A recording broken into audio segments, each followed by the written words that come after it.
We're living in some dangerous times right now. I've never seen racism like it is right now.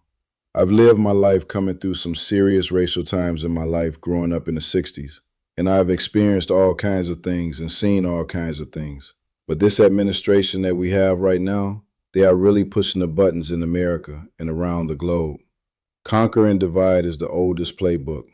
I wanted to see how does each race feel about racism in their culture. I conducted experiment or documentary discussions as an educational video and not be hateful or to be prejudiced or to be bigoted or mean-spirited. But I think America needs to know how do people from different ethnic groups feel about Black people. I talked to several different ethnic groups. I spoke with Mexican and Hispanic first. I wanted to know what goes on in their culture as to why they have such a problem with Black people, and they have brown skin as well. I uncovered a lot in this documentary. The first group that I'm going to uncover is the Hispanic and Mexican population. What is it about Mexicans that they feel that they are better than Black people? And many of them are brown skinned, dark brown, and some are very light, almost Caucasian. And I found out just by talking to a couple of my friends here on the job.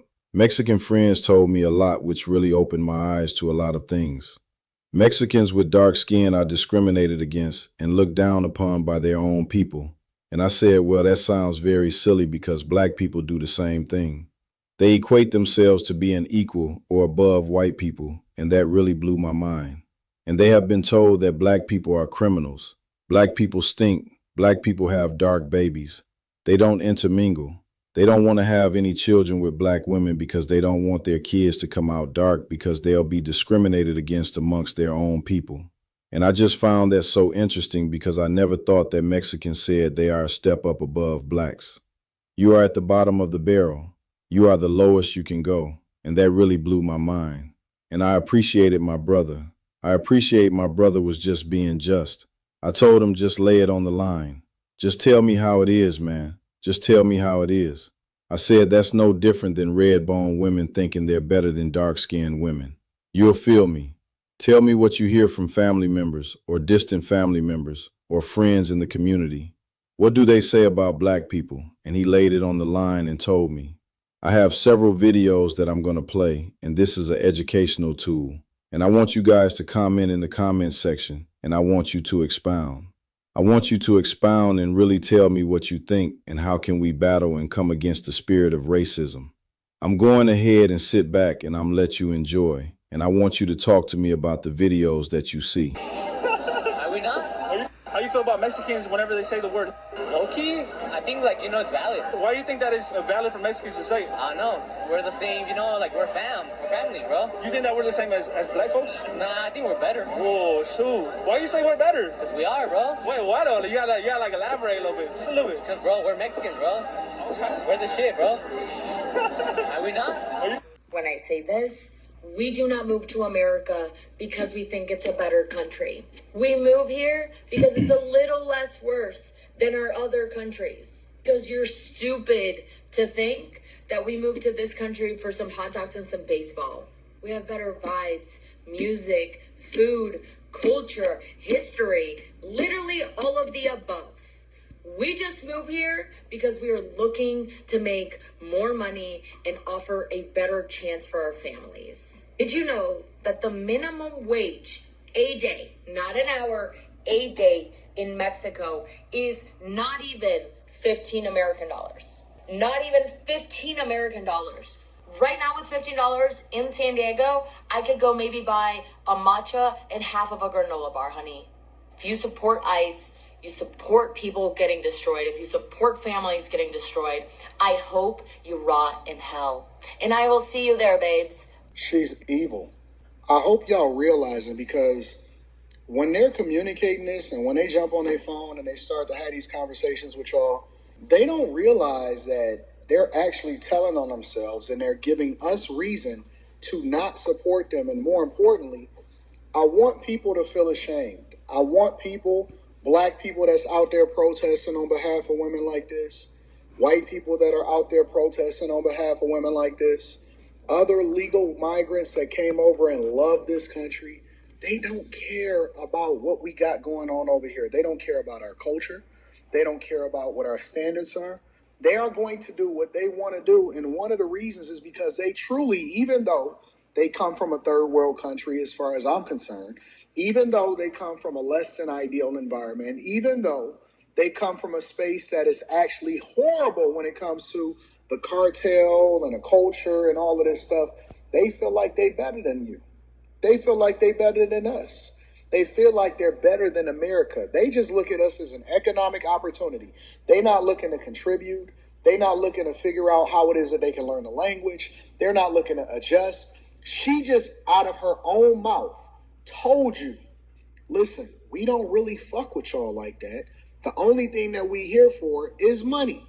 And so she tried to cook as though she was like, yo, listen, it's not that we really need you. It's really that we taking advantage of you.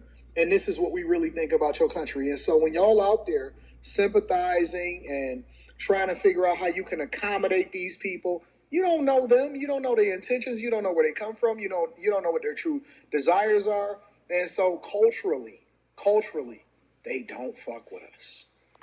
Brother, you better turn your radio back. What do you think about these Black Lives Matter that they want to be paid for being slaves and all that? Yeah, there. Are you talking about? Well, I heard they passed in North Carolina. Yes. But it was a small little town in North Carolina that passed reparations for whoever's over there.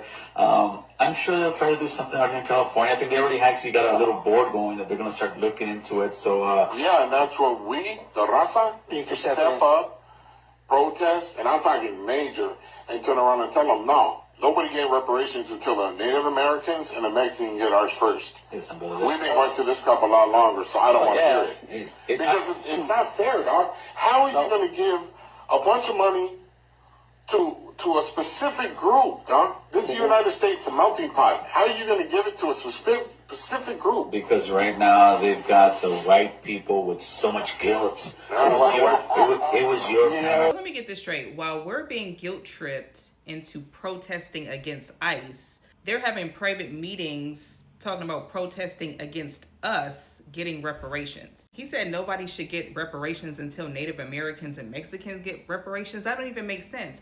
Why would Mexicans get reparations from the United States of America? If Mexico wanted reparations, they should be getting it from Spain because Spain is their colonizer. You speak the language of the person that conquered you, which is the reason why they speak Spanish. Their fight is not with the United States. These folks came here voluntarily for a better life, not because they had to, not because they were forced to, not because they was made to do anything. So there is no reparations talk between Mexico and the United States. It is completely unwarranted. And when we're talking about the Native Americans, the natives that's on this part of the Americas, right? The ones that's up here, they are already getting reparations. They never stopped getting reparations. When have you ever seen a Native American with a job? You know why they don't have a job? Do you know why they don't have to work? You'll never see a Native American with a job? It's because they don't have to work because they're getting reparations because they have reparative justice on the reservation or whatever. I was just watching Love Jones Live the other day, and you know what? One of the callers said that he used to work at a casino, and he said that when the natives turn 18, they get a nice little $17,000 check from the government. And then when they turn 21, they get even more money. So they already got their reparations. They good. They don't need nothing else. And the reparations that they did get, to be honest with you, it doesn't really look like it helped them very much as far as their lifestyle because a lot of them are on drugs and have alcohol issues. And I watched a whole documentary on it. This is just pure jealousy because at the end of the day, these three dudes that's sitting there talking about protesting against reparations for Black Americans, they don't even want reparations. They just don't want us to have it. My Latinos, particularly my Mexican people, when you push your internalized racism onto people who are darker than us, you are doing the work of the colonizer. Just because you're a lighter shade of brown doesn't give you any favor with the palm-colored people. They will smile in your face while you clean and build their homes, landscape their yards, watch their children, and work in their fields, land that they stole from us, by the way. And then behind your backs, they turn around and say that you're lazy, just want handouts, contribute to poverty. They call you rapists, drug dealers, and murderers. They complain that you're stealing their jobs, yet these are the jobs that they don't want to do themselves. They make you work 20 times as hard to earn the same shit that they got for working 20 times less as hard.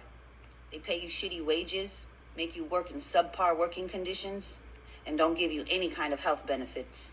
If you think you're gaining favor with them by pushing your internalized racism onto our Afro-Mexicans, our Afro-Indigenous, our Afro-Latinos, and our Black Americans, you are sadly mistaken. They don't care about you, and they never will.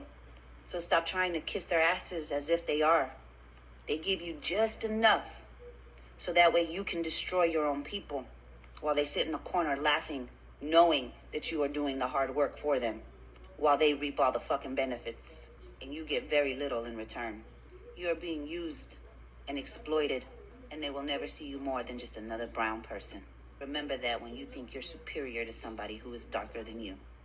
So what do you guys think? Is racism something that can be eradicated, or will it last until the end of the earth? Because all I ever hear about with racism is the color of skin. Who's inferior? Who's dominant? Who's superior? It is just really out of control. And look for the next video. I'm going to have the video dealing with Indonesians. Why do Indonesians feel the way they do about black people? And some of them are darker than we are. And then I have the one on white people and some of the Caribbean people. Why do the Caribbean people feel a certain way about black Americans? And we all the same color, but yet we're not the same. Over the years, I've learned just because we're the same color, we're not the same. So please subscribe, like, and share. Tell me how you feel about the documentary, and I want to be able to get this content out. It's not just a local problem. This is a worldwide problem. This is Uncle T Real Life Solutions. I'll talk to you tomorrow.